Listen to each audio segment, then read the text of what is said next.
Okay.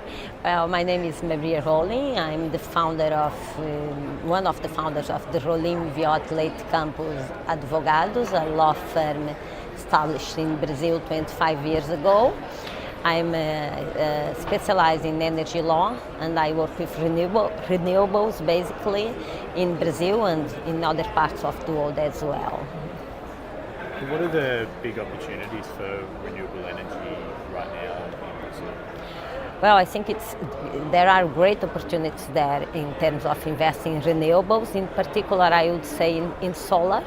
Solar energy is the biggest issue in Brazil now, and the big opportunities are there. I think you can also talk about any other source like the biofuels, like biogas, but basically, and the wind, of course, but solar, I would say it's the most, the greatest opportunity now in Brazil. What's the kind of level of solar in the energy mix at the moment? Well, it's really not that much. We just started investing in this, so we have around 1% in the whole mix, but it is expected to be in 2040 or 50, if I'm not wrong, around 27%. That's what we aim to. I'm not sure if we will be able to meet it, but even if you get half of it, it's a huge jump from 1 to 17, let's say. So where's the investment going to come from to get it there? Well, so far we are focused on what we call micro generation, but we still have loads of opportunity for centralized generation. And the companies investing in Brazil so far in, let's say, in the big scale are Italian ones like DNL. They have a huge park in Brazil.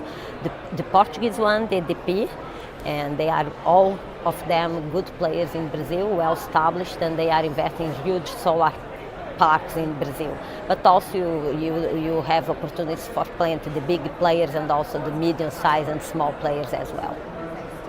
And what are the sort of challenges that you have to overcome to bring in that finance, and also like the technical and logistical challenges of rolling out such a big transformation across such a big country? Yeah, there are always challenges around investment at all, but I would say in general, I would say. But I would say that for solar investment, renewables, funding is the challenge. We don't have a specific target funding for renewables, so we need to develop it. But we still have in place system to specific auctions for sources, which is good for the investors. And logistically speaking, we have this great opportunity, sun.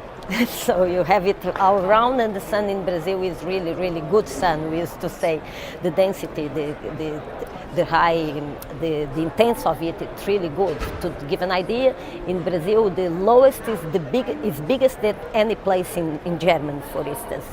But we have challenges in terms of networking, in terms of grid. The grid is a challenge to have technology to absorb all this way of consuming and producing energy in Brazil. And has the government to date been supportive of those efforts to kind of change the grid? Well, we are in a moment of changing the government itself. So far they have been really supportive because we need grid, and the grid, the network in Brazil is really impressive, connection everywhere. I work with them, so I really can say that it's really beautiful to see. The next government, I think they don't have any other chance. I think they might have different positions in terms of the mix of Brazil energy. We still don't know. They come to power in January, next January. But for sure, to develop the grid, smart grids and so on is something that there is no road back. I think they have to be supportive.